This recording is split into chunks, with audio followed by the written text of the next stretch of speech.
Our post pounder had this plastic hydraulic tank, and the bungs weren't really sealing so well anymore. So let's build a steel tank for it.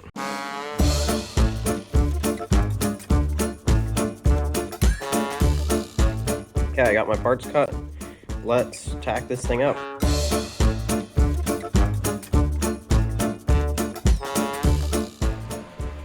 Well, that was brilliant. This thing's also got a lot more weld balls in here than I would like. They can get in hydraulic stuff and cause issues. So I think I'm going to clean this out as best I can and then TIG the rest of it.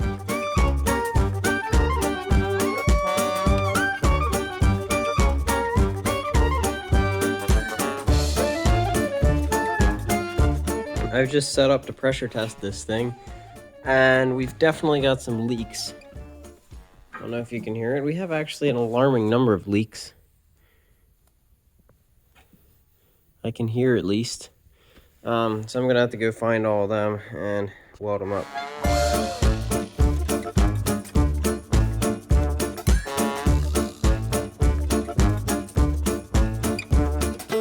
I learned a couple things building this. I've never welded up liquid vessels before, only pressure vessels, and they were one-time use only and didn't matter very much. But I think it was my plasma cut edges were the trouble with why it leaked. I had like inclusions, and when I welded over them, I could see the porosity in the weld and kind of just filled it in. And it seems like I have all the leaks out of it now. But once I figured out that it was doing that when I first welded it up, like once I had my tacks in and I realized that it was kind of bubbling when I welded along the plasma cut edge, I used a cutoff wheel and cleaned it up. And it seems like where I did that, it's fine. It's just where it was plasma cut edges, it had porosity and didn't seal quite right. So it seems like it holds air. I guess we'll paint this thing and see if it will hold oil.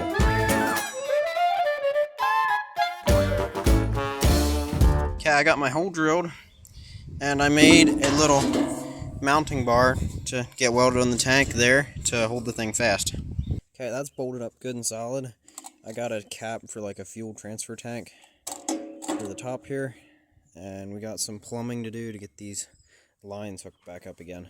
This whole hydraulics mount thing is kind of the way it is, and it looks like somebody added these auger controls later because they're plumbed to tractor hydraulics instead of being run off of the PTO pump. So I think I'm going to try and hook this into the main hydraulic supply so you don't have to deal with tractor hydraulics and rebuild this thingy here.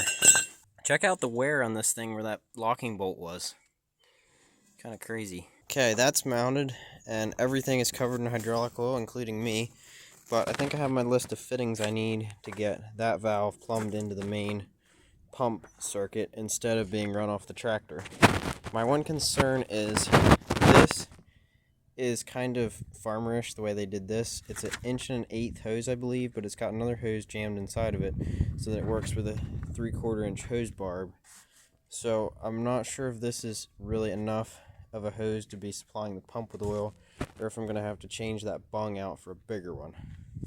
But I'll ask the guys at the hydraulic shop and see what they think about that. Well, I got my $250 worth of fittings. Let's put this thing together. Alrighty, got the valve bodies all plumbed up. Supply line comes in here and then splits off to both blocks, and return comes back. And got a filter hooked in, and this now has the proper sized deal there instead of this hose inside adapting it to 3/4. So we should be good to go.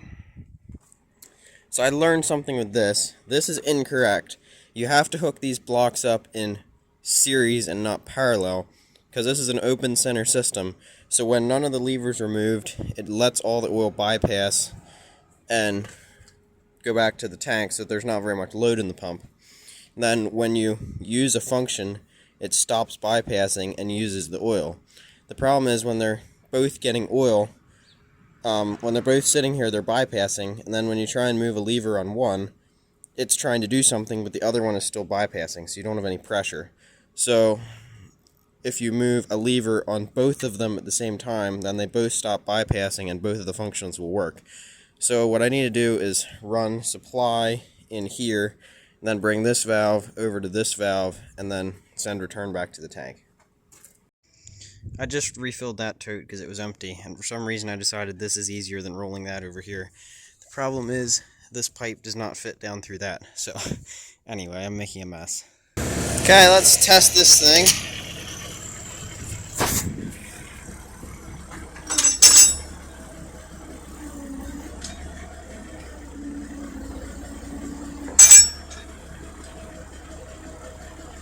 That's kind of backwards, but whatever.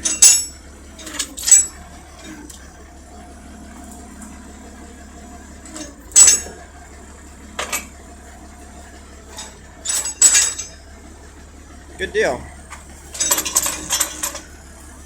So what I did then is this is pressure from the pump coming into this block, and then discharge just comes over to this block and discharge back to the tank through a filter. So should all be good to go. I got some pins for the 3-point. We had been using bolts and bolting the 3-point. What's the B doing? Bolting the 3-point up to this, but that was a pain, and I don't know what happened to the bolts. So I got these pins. I had to ream that hole out a little bit for some reason. Somebody put a plate on the back side.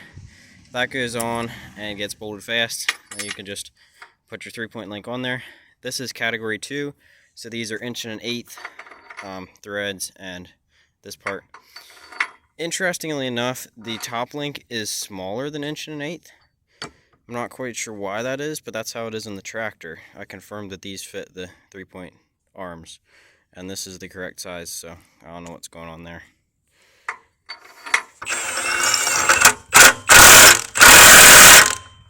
I made some new rubber bumpers for this thing out of some scraps of cattle mat. We'll see how that holds up.